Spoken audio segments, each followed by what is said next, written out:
What's up, Commanders fans? We're back. Sorry we missed you last week, but hey, we're back. It's a wonderful Tuesday afternoon, April the 12th, 2023. It's the Believe in Commander show. It's your man, Anthony Armstrong. Got my boy, Brian Murphy, all the way down there in ATL. He's enjoying himself. How have things been going for you? How was your Easter weekend? Yeah, it was good. We had a long weekend for Easter, and it was incredible. Couldn't ask for anything better. Got to spend it with family, and got to watch the Masters. It was all I could dream for. It was great. How about Yeah, you? yeah, it was good. We had a little small family brunch, nice, chill, low key. And then later on that week, got to follow up. No, actually, the week prior, I played golf with my mom. First golf round of 2023. So not Masters ready yet, but it was good to get out there on the course. You're at one point, I don't know if it still is. You had a pinned tweet that said you were going to shoot under 90. Still Yes, there. That was yes, January of 2022. correct. How's that looking? So I did not shoot under 90 in 2022. So I was actually thinking I need to go on this tweet and say, hey, FYI, this is still a work in progress. Okay. So, All right. Good to know. I promised myself I got to make sure that I give myself the opportunity to go play golf a couple times a month, and that way my game can improve. Can't let my mom be the only one that's kicking ass on the golf course. So I want to make Nice. sure I do my due diligence to make sure I'm improving out there. So Yeah. I mean, shoot, you live on a golf course and you got access to get to these things. You gotta make the effort. You know There what I you mean? go. Are you a golfer?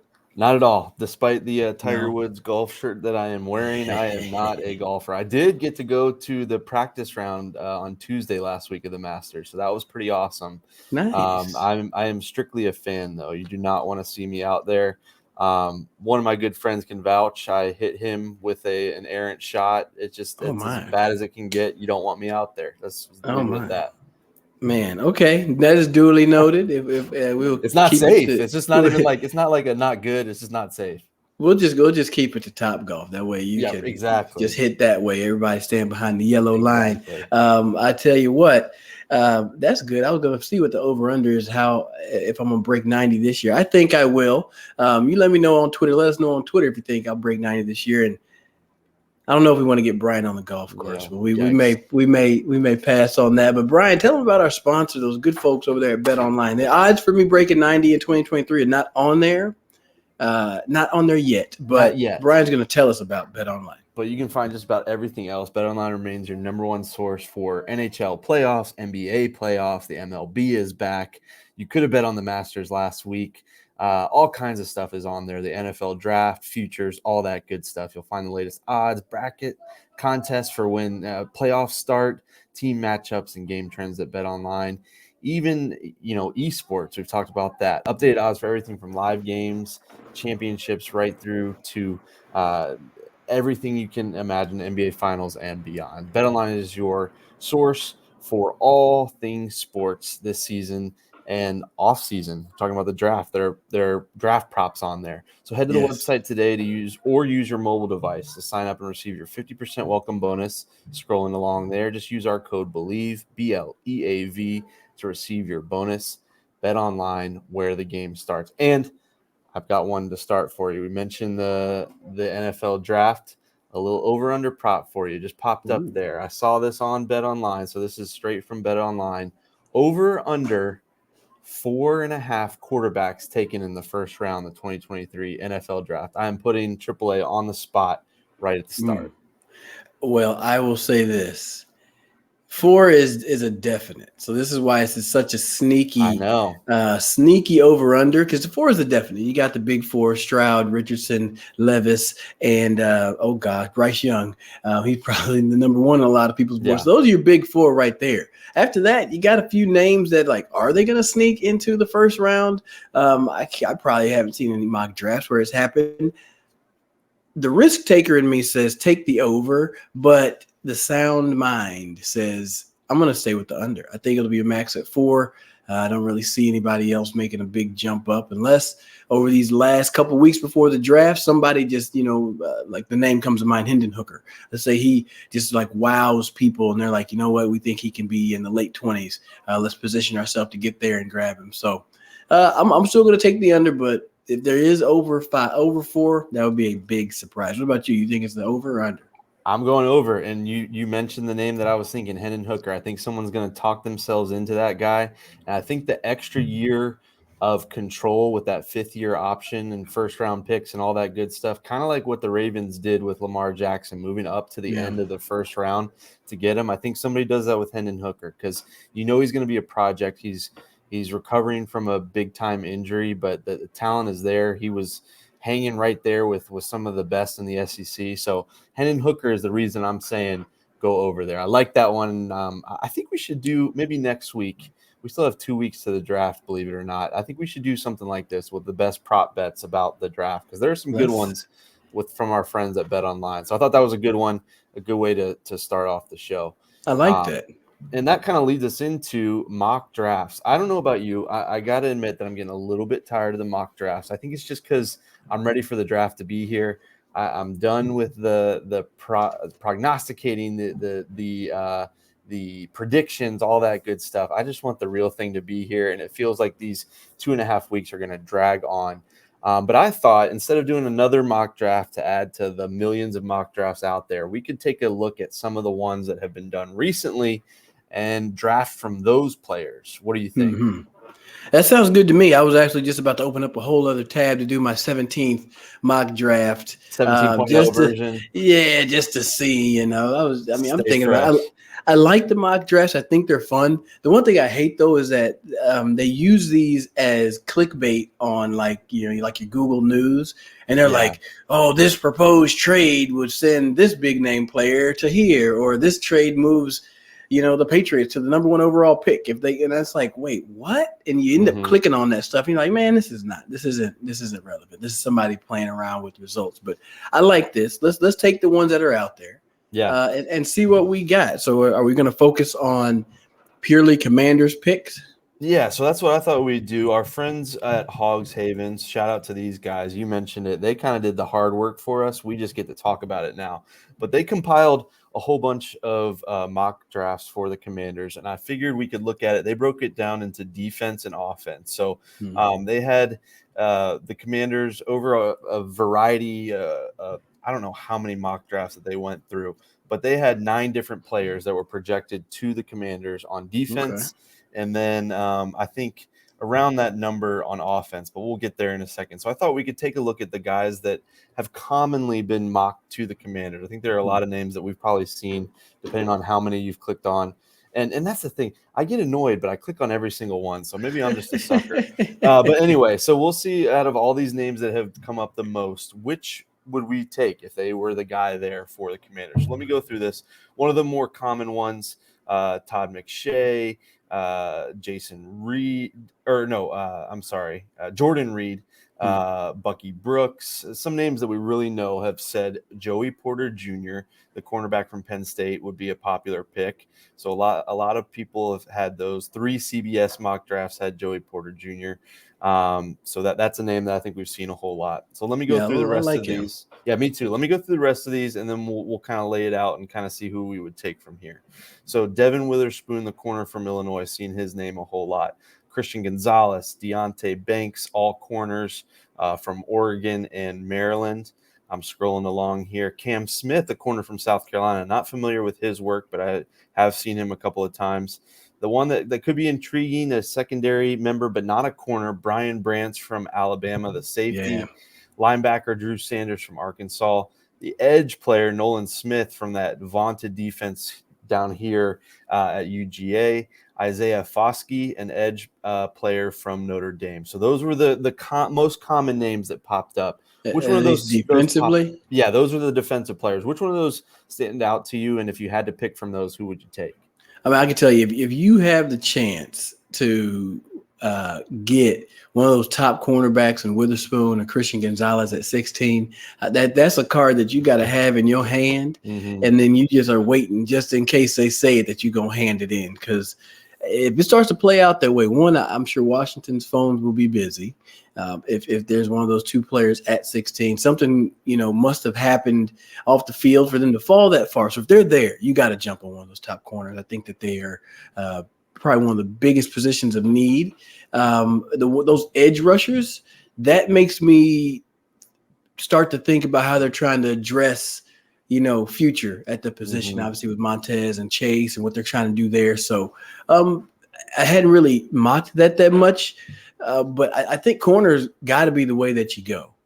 If there is a run on corners, I would like to see if they're going to go with those edge guys, see if they can drop back a little bit. I mean, somebody else has dropped essentially to where 16. They may be able to bump them back a little bit and still get one of those solid players like Brian Branch could help on defense. I'm thinking versatility wise. So yeah, those aren't bad, but I think corner. I'm still riding with my cornerback pick.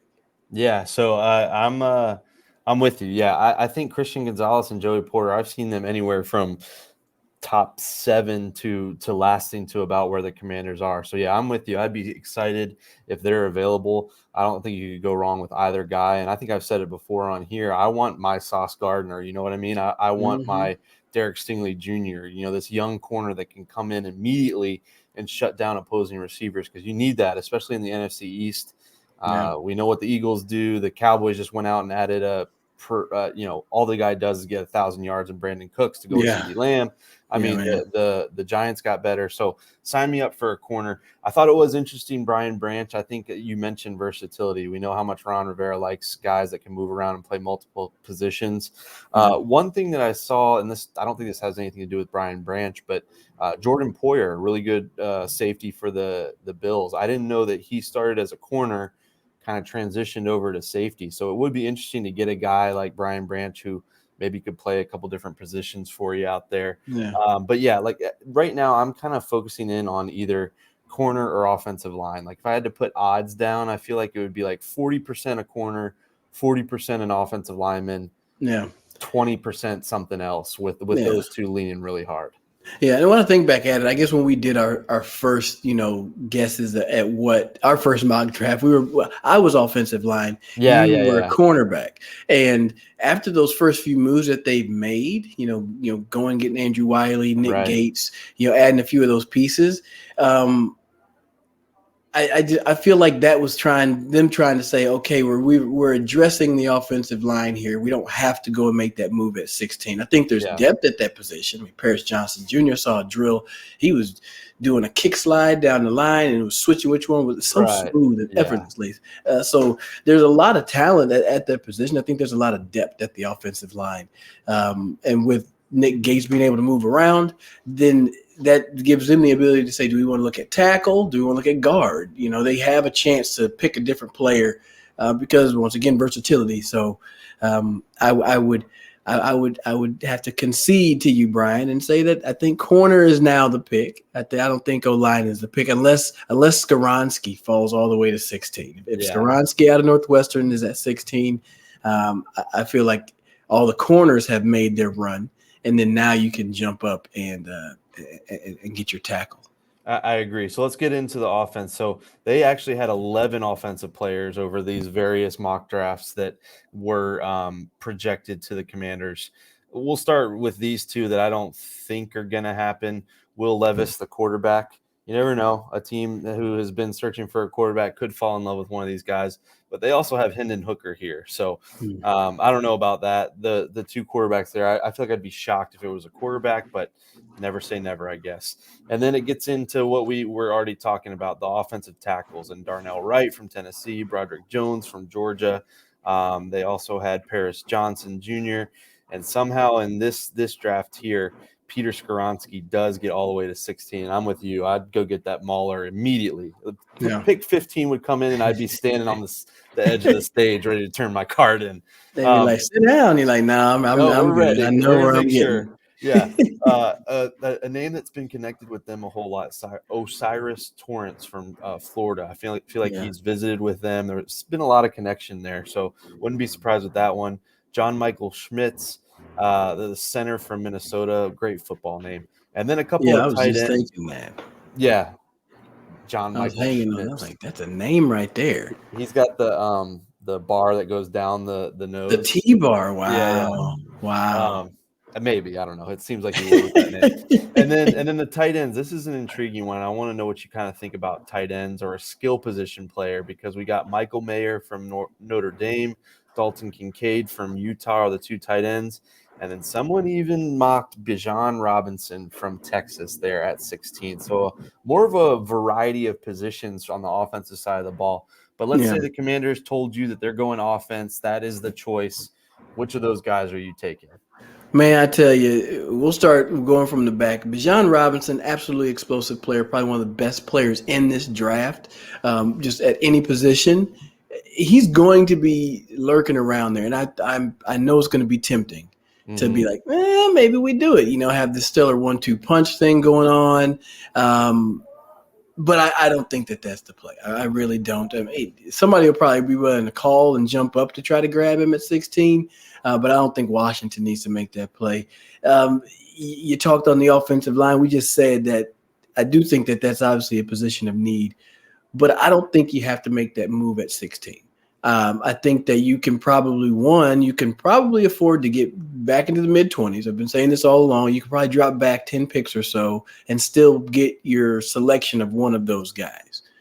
You mentioned Torrance and Johnson Jr. and fell out of Georgia. So those guys, I think they could be there in the mid 20s. I don't think that's a Yeah. problem. Then there's still depth that we talked about in past episodes. Steve Avila out of TCU, Cody Mauch out of North Dakota State. There's going to be guys available in the second round as well. So maybe you don't jump on an offensive lineman unless you absolutely love it.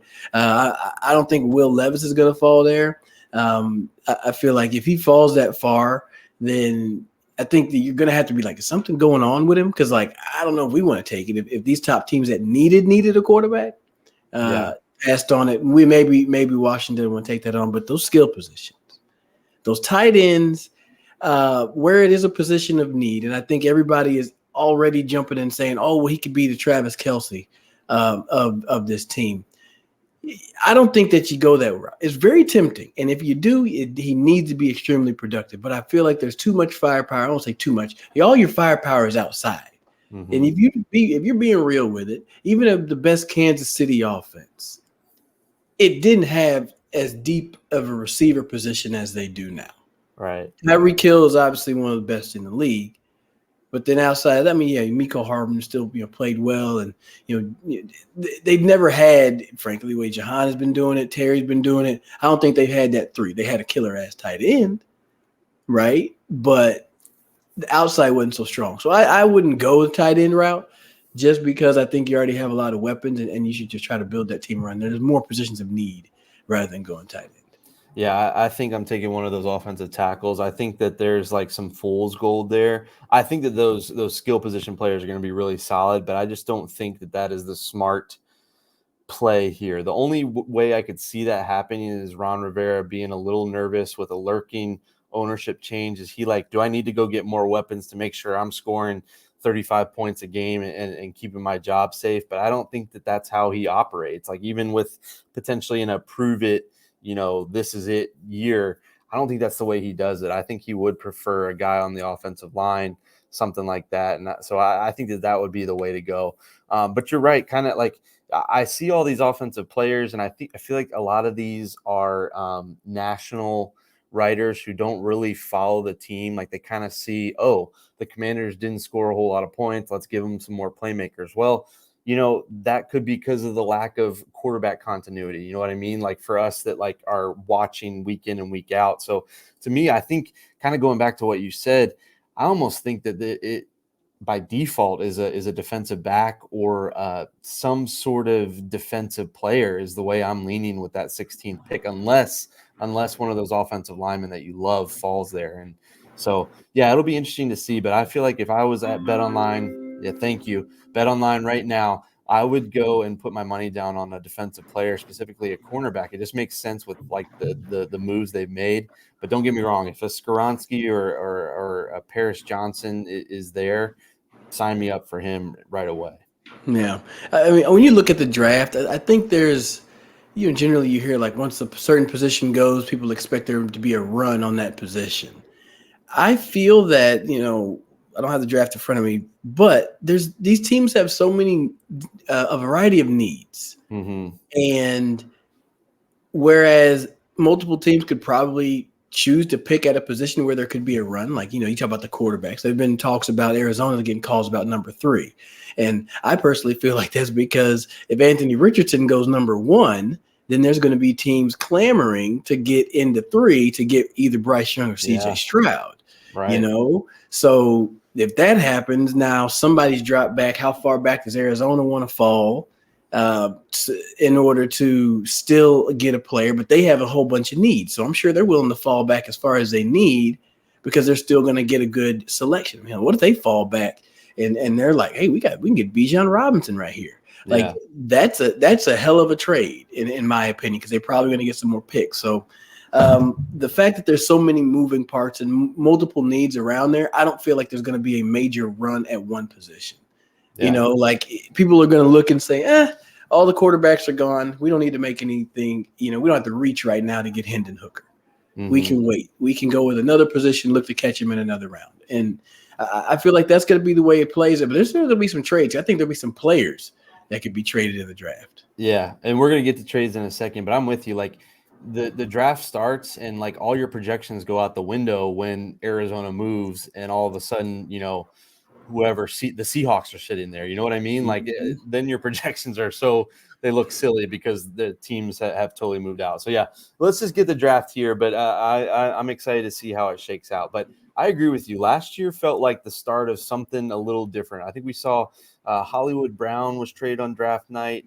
I think we saw AJ Brown was traded on draft night, kind of moving to that NFL or NBA model where players were being traded for draft picks. A couple of names have come up, and you brought up a couple of names that you sent me. And would you trade for blank? And let's talk through some of these names that have come up. And I feel like we need music. I feel like we needed like game show music. All right. No is my answer. Oh no. Okay, sorry. So you brought up. I think Believe might have even tweeted this one out and kind of stirred the pot for a lot of not only Commanders fans but teams across the league. But the most important position, Mac Jones, was the first name I remember seeing. Let's talk about it from the Commanders' perspective and maybe Team X perspective if you have another thought about it. But would you make a trade for Mac Jones on draft night or before or leading up to the new season? Man. I think one thing you have to consider, whatever the compensation would be, and let's say you assume it's a first round pick. Maybe it's not. Maybe it ends up being, like a 2 and a 3 or something like that. But I'll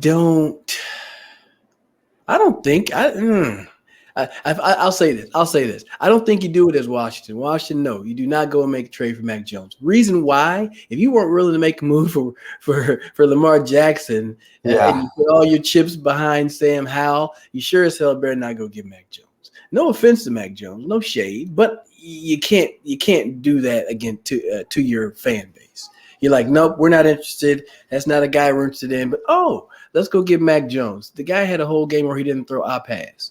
And that's, obviously Mother Nature was at play there, but still, you got to think that at least give a little play action and toss a little jet sweep front pass or something. He didn't throw the ball because it was so snowy in Buffalo. So, I don't think you do it. I don't think you do it. Just go ahead and pass on that. Not that he's not a good quarterback, been to the Pro Bowl, but Washington, don't even worry about making that call. Yeah, I would say no. I think that his rookie season kind of is his ceiling. Like, I think he's going to throw in his best season, mid-20 touchdowns, double-digit picks, have a couple of really good games, but never really, carry you. And so I don't think you need that right now. I think had they not drafted Sam Howell and not seen what he had, maybe you make that trade and have a guy to compete with Jacoby Brissett. But, yeah, I would roll with Sam Howell because – you kind of know what Mac Jones is, and it's okay. Sam Howell could be great. I'm not saying he is, but he could be great. You don't know that because he's kind of unproven. I'd rather just try that out than go with a safe pick. And again, no, like you said, no shade to him. It's just it is who he is. So yeah, I would say no for that guy. Go ahead. I had a quick thought. This is off of that. Just talking about with New England. Do you think that? In the next 5 years, are they going to make it to a Super Bowl? with Mac Jones. With whatever happens with the team, do you see that happen? Would you say yes if that was over under 5.5 years? Nah, I don't think so. I don't think Mac Jones is it. I think they'd have to make some sort of big move. Like, I don't understand why they haven't traded for Lamar Jackson. Like, I could say that about most teams, but I don't think Mac Jones is anything super special. I think that he's solid, but he's not. I don't think he's enough to take that, especially in that division with Miami on the upswing, potentially the Jets getting a franchise quarterback, and then the Bills and Josh Allen. Yeah, I don't think so. That's a tough division right now. For sure. Tough division. All right, let's keep it moving. Who's our next tradable player? All right, so I'm going to throw a little curveball before we get to the last one that you mentioned, DeAndre Hopkins. Ooh. Would you trade for him? I don't know if the Commanders would, but let's say you're Team X. You've got a hole at receiver. Are you going after this guy, DeAndre Hopkins, who I didn't realize is already over 30? That's like kind of like the taboo magic number in the NFL. But would you trade for DeAndre Hopkins? If it was, obviously it makes sense to say if it's the right organization, right? I think that you could do it. For whatever reason, the team that comes to mind, I know people already tie them to the Giants because they are in need of a player at that position. Hell, I think he would enjoy being in New York. Big city. A lot of marketing going on up there. It'd be a position need, but I think that a team that could consider them is somebody who already has kind of a bona fide one, and they just need another guy that's going to be able to get it done from time to time. Like, I don't know why Detroit's like hanging on my head there, right? Or maybe even Green Bay, right? Yeah. Green Bay try to get some help for Jordan Love out there. So, I think that DeAndre Hopkins could be something that you could trade for. I think he's going to bring a lot of value. Still going to make some catches for you. A few more years left in his career probably. But, yeah, I would say somebody should make a trade. They didn't need to go to Washington, but somebody go pick him up. I think what made me think of was because I seen him connected to New England. So it got me on that train of thought where I think that would make a lot of sense. Mac Jones, who's an okay quarterback, you surround him with some spectacular weapons. Yeah. You can make something happen then. And they just lost Jacoby Myers, right? Too. They exactly. Just lost Jacoby Myers, and they brought in Juju Smith-Schuster, so they kind of have not a one, but another guy that could take some of the pressure off of DeAndre Hopkins. He's over. I say he's over 30. That's so rude. He's 30 as of last June, so he'll be 31 here in a couple of months. But I still think he's spectacular. I wouldn't pay top price for him. Like, I'm not giving up a first or second round pick because at the end of the day, like you said, it's probably only a couple more years at that high level. Yeah. But, man, he could still get up there and make some plays. So I'm with you. Yeah, it'd have to make sense in the right situation. Absolutely. The last one you mentioned to me that's kind of come up in the last day or so, Devin White, the linebacker out of LSU, been playing for the Tampa Bay Bucks. Doesn't seem thrilled, I guess. I feel like we've heard his name a couple of times. Like, just doesn't seem overly happy in Tampa Bay. But would you make a trade for Devin White? Yes. Yeah, me too. Yes. Without a doubt, no hesitation. I'd be texting somebody right now, hey, man, what y'all trying to do for Devin White, man? Like, you need to have a leader at that position. And I think that, not knocking the guys they already brought, and that are already there. But I think Devin White has paid his dues in the league. He's talented. He's got speed. He can get sideline to sideline. He's played in this league, and I think that would be a great person to bring into the locker room, to bring an asset onto that defense, and see what that's about, because that kind of frees up some of your thoughts on what you do during the draft. Frankly, I'd rather take a veteran, especially at a position like you mentioned already, a position like linebacker, the quarterback of the defense.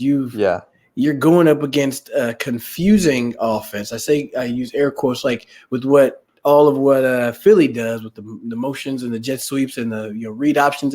You got to have somebody that can diagnose that. And Jamin Davis has done a great job playing against Philly. And if you add another guy who can run, I think that's going to be helpful as well. Hopefully he can help in coverage.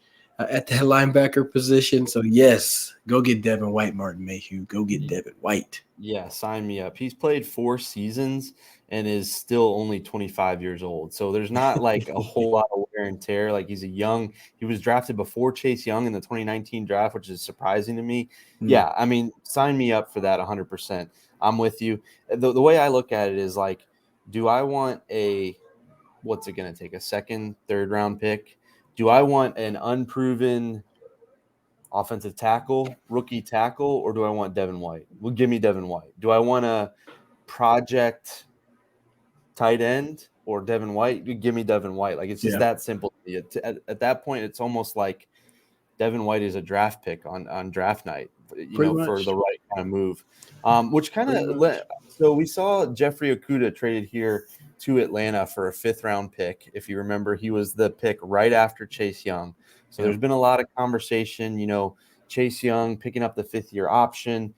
That's kind of, I think Chase Young's better than Jeffrey Okudah, so maybe not a 5th round pick, maybe something a little bit earlier. But to me, that kind of should be a wake-up call for Ron Rivera. We're talking trade, so I kind of went off on a tangent here. But to me, that should be a wake-up call because that's how the league views Jeffrey Okudah, who is the 3rd overall pick, has been solid, but they only got a 5th round pick for him. And it's kind of like that Devin White thing. Like, do I want Chase Young, a guy that could do what we've seen him do, or do I want a mid-round pick that is an unknown?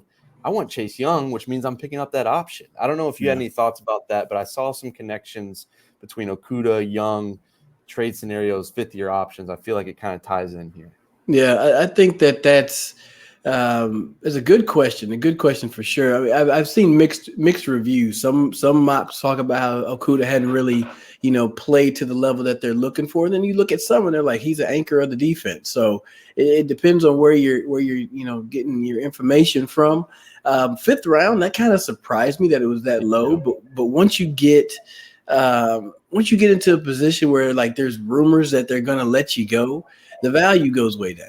Right. Like if somebody was shopping Okudah before, and mind you, everybody sees the tape, but if somebody was shopping him before and he was putting some good stuff on tape, 1, he may have gotten the option, but 2, would have probably been a higher value pick.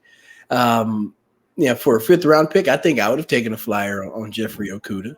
I think the way that you've seen Benjamin St-Juste come along and, Fuller has been able to play at a high level for his whole career. I would love to put the number 3 overall pick in that room and mentor and teach that guy coming to his own. So do I think that his trade for Chase Young, I think it's different. Because if I'm okay, Okudah didn't have like a major injury, right?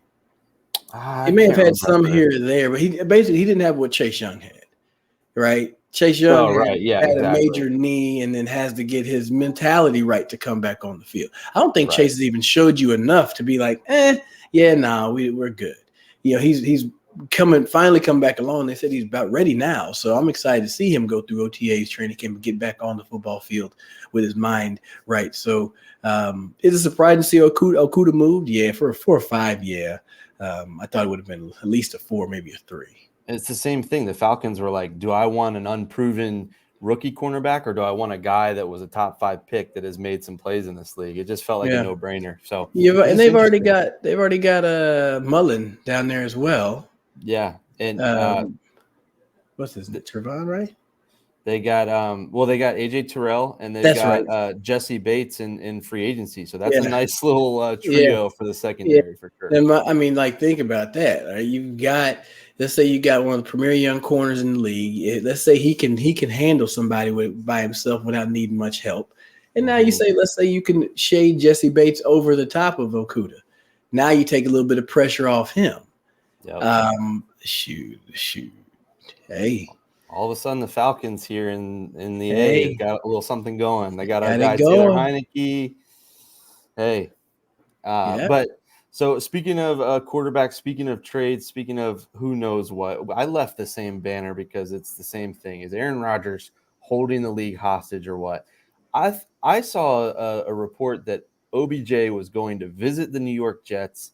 It was like one night, and the next morning he was going to go to the Jets. And later that night, he signed with the Ravens. Yeah. that has to be because of Aaron Rodgers or something, right? Like something's weird there. Well, the whole time OBJ was not signing until the Aaron Rodgers deal was done. Right. So It made in it his position, it made it seem like he was going to play with Aaron Rodgers. Like that Yeah. was what was going to happen. And then all of a sudden he's on the Ravens. He's on the Ravens. I don't know what deal was made. I mean, I think that they did talk money, not necessarily with the Jets, but he was just saying some teams weren't trying to pay the value that he wanted, and fortunately, that relationship with Lamar Jackson seemed to be what helped push this thing over the edge. So the Ravens get themselves a receiver. They're going to have some help alongside Mark Andrews. And then, hell, it seems like you got Lamar Jackson is going to stay. I know. I mean, shoot, I figured OBJ being able to say, hey, man, go get your bag right quick. And, it sucks, but get your bag and you can pull a Kirk Cousins next year if you need to. Yeah. That's got to be the game plan now.